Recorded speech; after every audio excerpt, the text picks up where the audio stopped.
You know, the bar in Norman must be pretty high when 10-3 just doesn't cut it anymore. This season, Bob Stoops is back in Oklahoma, but so is a new starting quarterback and new assistant coaches. Managing editor Pete Fiutak is here to talk all things Sooners. And Pete, when people look at the offense, they turn their focus to the quarterback position, but that's not really the concern considering all the supporting cast they have. Well, the quarterback's going to be fine. You know, it's probably, when all of a sudden done, it's probably going to be Blake Bell under center.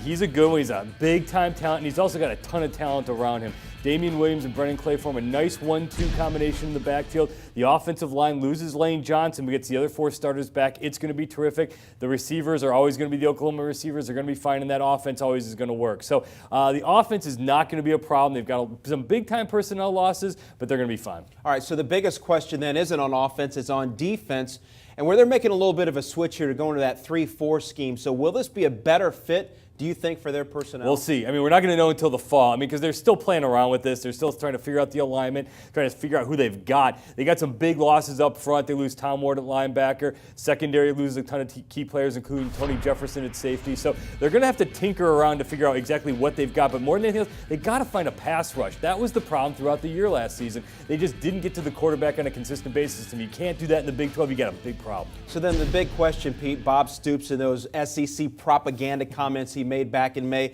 is he going to be able to back it up? Well, be careful what you wish for. First of all, how about get by Texas A&M's of the world now? You know, now that they can't deal with the SEC, but they've got to get by Kansas State again. They got to get by Oklahoma State, who's going to be better. Texas is going to be vastly improved. They're not going to be able to blow them out again like that. So for Bob Stoops, yeah, you want to get back to playing an SEC team like a Texas A&M or hopefully an Alabama or LSU in a really big game. But he's got to get through a nasty Big 12 schedule. Road games at Baylor, at Kansas State, at Oklahoma State, not to mention the non-conference game at Notre Dame.